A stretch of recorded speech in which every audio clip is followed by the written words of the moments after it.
Politicals ప్రేక్షకులు నమస్కారం. ప్రస్తుతం మనం మేడ్చల్ మల్కాజ్గిరి జిల్లాలోని జిల్లా కలెక్టర్ ప్రాంగణంలో ఉన్నాం. ఈరోజు ప్రజావాణి సందర్భంగా పలు సమస్యలమైన ప్రజలు వస్తూ ఉన్నారు. వారి సమస్యలు ఏందో వారిని అడిగి తెలుసుకుందాం. నా పేరు మమత. నేను కైలాసగిరి హెచ్బి కాలనీలో ఉంటాను. పుట్టింది పెరిగిందంతా అక్కడే. అక్కడి నుంచి నాకు ఇప్పుడు 33 క్రాస్ అయినాయి. నేను చిన్నప్పటి నుంచి చూస్తున్నాను. అక్కడ లోకల్ బాడీ ఎలక్షన్స్ ఉంటాయి కదా, కాలనీ ఎలక్షన్స్ అని చెప్పేసి. ఆ కాలనీ ఎలక్షన్స్లో ఇప్పటి వరకు ఒక్క మహిళని ఎన్నుకున్నది లేదు. కనీసం నామినేషన్ దాకా కూడా రానివ్వరు అక్కడ వాళ్ళు. మళ్ళీ అదేంటయ్యా విడ్డూరం అని అంటే, గవర్నమెంట్ ఇచ్చిన పట్టాలే మహిళల కాడ, ఆడ ఇంటి యజమానే మహిళ, రేషన్ కార్డులు మహిళల పేరు మీదే ఉంటాయి, ఇల్లు మహిళల పేర్ల మీదే ఉంటాయి. అక్కడ జరిగేదంతా మహిళలకే. ప్రతి ఒక్కటి అంటే పొదుపువి కానీ ఏవి కానీ వాటిపై ఆధారపడి బ్రతుకుతున్న వాళ్ళందరూ అక్కడ వాళ్ళ కుటుంబీకులు. కానీ అక్కడ పెత్తందారి మాత్రం చేసేది మాత్రం వాళ్ళ భర్తలు. మనం చూస్తూ ఉంటాం కదా, కార్పొరేటర్ ఏమో ఆవిడ ఉంటుంది. ఇప్పుడు ఎగ్జాంపుల్ నేను ఒకరిని ఎందుకు చెప్పడం, నేనే కార్పొరేటర్ని, నాది నేను ఉండనాడ పేరు మాత్రం, నామినేషన్ మాత్రం, పదవి మాత్రమే నాది. కానీ అనుభవించేది ఎవరు? నా భర్త. పాలించేది ఎవరు? నా భర్త. మొత్తం అక్కడ సొసైటీలో పేరు ఉండేది ఎవరు? పలానా వైఫ్. నాది ఉండదు ఆడ. ఎగ్జాంపుల్ మమత అనుకోండి, కృపాల్ వాళ్ళ వైఫ్ మమత అనే ఉంటుంది, కానీ మమత అని మాత్రం ఉండదు. సేమ్ అదే విధంగా కాలనీలో 30 ఏళ్ళ నుంచి ఒక్కరిని కూడా ఒక్క మహిళ కూడా 2025లో ఉన్నామండి మనము. అక్కడనంటే 3 కాలనీలలో జరగనీయము అని చెప్పేసి అక్కడ పెద్ద మనుషులు అంటున్నారు. ఎందుకు జరగనీయరు? 33% రిజర్వేషన్ కావాలని కొట్లాడే వాళ్ళు అక్కడే ఉన్నారు. ఓట్లు వస్తే మళ్ళీ 4th డివిజన్లో మా దగ్గర నుంచి అత్యధిక ఓట్లు ఉంటాయి. మా దగ్గర నుంచే మహిళలు ప్రతి ఒక్క ఎలక్షన్కి, కార్పొరేట్ ఎలక్షన్స్ కానివ్వండి, ఏ ఎలక్షన్స్ అవ్వనివ్వండి, మా వాళ్ళే ఉంటారు. అక్కడున్న ఆడవాళ్ళే కష్టపడతారు. కష్టపడిన రూపాయి కూడా వాళ్ళకే రావాలి కదా, ప్రతిభ కూడా వాళ్ళదే కదా. ఏ ఒక్క దాంట్లో ముందు ఉండనియరు. ఎందుకు ఉండనియరు? ఎవరెందుకు ముందుకు రానియరు అని చెప్పి నేను అడిగితే కూడా దానికి కానివ్వడం లేదు. ఇప్పటి వరకు జరిగింది, కొత్త రూల్స్ తీసుకురావద్దు అంటే ప్రపంచంలో సొసైటీలో మీరు బ్రతుకుతలేరా? కేంద్రం కానీ రాష్ట్ర ప్రభుత్వం కానీ చెప్పిన 33% జరగదంటే పట్టాలు ఇచ్చేసేయండి. మరి వెనక్కి ఇల్లులు ఎందుకు మీకు? మళ్ళీ కాలనీ వెల్ఫేర్ అసోసియేషన్ కాలనీ ఎందుకు పెట్టిరు? కాలనీ కూడా నడిపిస్తున్నారు కదా, మరి అవన్నీ ఎందుకు తీసుకుంటున్నారు మీరు? అవి కూడా తీసుకోవద్దు. అవి వర్తించినప్పుడు ఇవి ఎట్లా వర్తిస్తాయి? ఇవి వర్తించాలి, అవి వర్తించాలి కదా, అంతేనా కాదా? గవర్నమెంట్ ఉద్యోగాలు కావాలని అంటారు, మేము ఇక్కడ భేద బస్సీమని అని అంటారు. ప్రతి ఒక్కటి ఉపయోగించుకోవడానికి ముందున్నది మహిళల పేరు మీదనే ఇల్లులు కడతారు, మహిళల పేరు మీదనే లోన్లు తీసుకుంటారు, మహిళల పేరు మీదనే వ్యాపారాలు స్థాపిస్తారు. కానీ మహిళ మాత్రం ఎన్నుకోవడానికి అర్హత లేదు, రానివ్వము అని ఎందుకు అంటారు? నేను ప్రశ్నిస్తున్నా. ప్రీవియస్లీ వచ్చారు వాళ్ళు, వస్తే నామినేషన్ కూడా తీసుకోలేదు.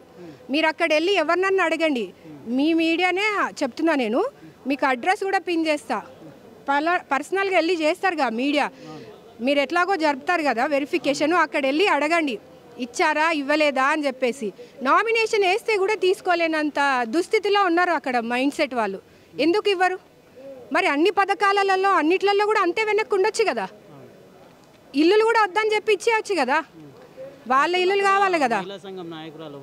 మహిళా సంఘం నాయకులు ఉన్నారు, వాళ్ళ భర్తలు కూడా నాయకులే, అందరూ నాయకులే. వీళ్ళు ముందుకు రారు, వాళ్ళని వెనకకు పోనీయరు. వాళ్ళు మాత్రమే నిల్చుంటా అంటారు, వాళ్ళు మాత్రమే గొడవలు పడతారు, వాళ్ళు మాత్రమే తింటామంటారు. మహిళలు రాలేరు అంటున్నారు. మరి రాకెట్ దయలేకే వాళ్ళందరూ ఎవరు? మహిళలు కాదా? ఇంతవరకు ఇప్పుడు రైట్ నౌ ఈ జనరేషన్లో ట్రాన్స్జెండర్స్ కొట్లాడి మరి వాళ్ళు జాబులు తెచ్చుకొని వాళ్ళు కొట్లాడి వాళ్ళు ముందుకు వస్తున్న స్టేజ్లో కూడా మహిళలకి ఇంత వెనుకుందంటే కైలాసగిరి ఏరియా ఎంత వెనుకబడి ఉన్నదో మీరు ఆలోచించండి. మౌలాలి కైలాసగిరి బస్తీలల్లా ఎన్నుకోనియరంట, ఏ కాలనీలో కూడా లేదంట. ఇప్పుడు మీరే మెసేజ్ చేయండి, మీ వెల్ఫేర్ అసోసియేషన్లల్లో ఒక్క మహిళ కూడా లేదు, మేము ఇస్తున్నాము అని చెప్పేసి అయినా ఇవ్వండి. లేదు మేము మా దాంట్లో లేదు, మేము మార్పు తీసుకొస్తామని అన్న కామెంట్ సెక్షన్లో పెట్టండి, చూద్దాం. చాలా బాధపడుతున్నాం మేమైతే. చాలా మంది మా గణేష్ ఖాన్లో అయితే ఇండ్లు లేక, కిరాయి కట్టలేక చాలా బాధపడుతున్నాం. అందుకే ఇక్కడికి వచ్చేసి అప్లికేషన్ చేయించుకున్నాం. మరి ఆ దేవుడి దేవల మాకు ఇల్లు సహాయం చేస్తారని మేము కోరుకుంటున్నాం. రేవంత్ రెడ్డి గారి కోసం దానికి ధన్యవాదాలు. మాకు ఇల్లు కావాలి ఎలాగైనా.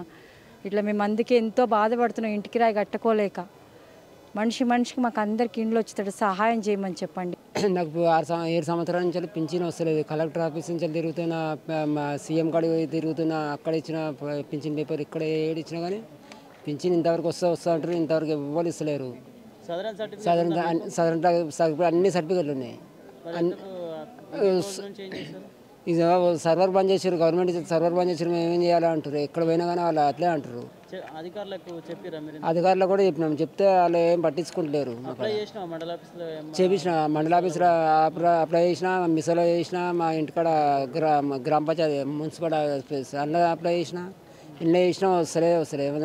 మా భార్య ఒక్కతే, 2 ఆడపిల్లల్ని సాధాలి, నన్ను సాధాలి ఒక్కరిని. నన్ను నడుపు కంచెలు ఇట్లా పనిచేయాలి. డైపర్లు, బాత్రూమ్ ప్యాకెట్ అవన్నీ ఉంటాయి. బాలాజీ నగర్, జవహర్ నగర్ నుంచి సుఖమ్మకుంట. నా పేరు ఓజలి యాదవ్. అయితే నాకు పింఛను వస్తలేదు సారు. ఇక్కడ తెచ్చినా ఎక్కడ ఏమైనా ఏది తెచ్చినా నాకు వస్తలేదు. నాకు మాటలు సరిగా వస్తలేవు. ఏమన్నా అంటే ఇంట్లో ఉండలేదు. నన్ను ఈ దెబ్బకు వెళ్ళిపోతాను నేను. నా బాధ మంచిగా లేదు సారు. నాకు దయచేసి నాకు పింఛన్ మాత్రం కావాలి, బియ్యం కూడా కావాలి. ఎవరు ఇట్టపోతుంది అట్టపోతుంది, నేను బతకలేను కూడా.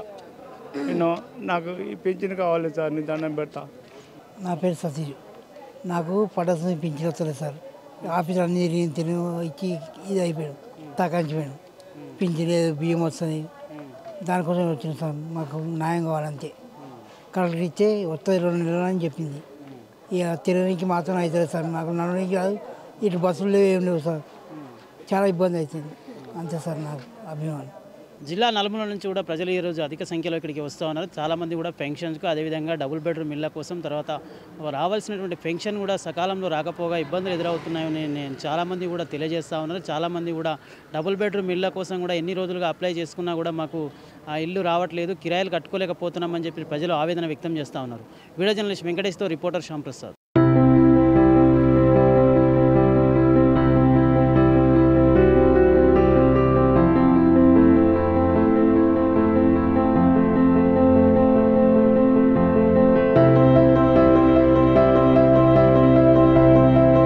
Please subscribe to the channel and download the Politicos app from the links in the description.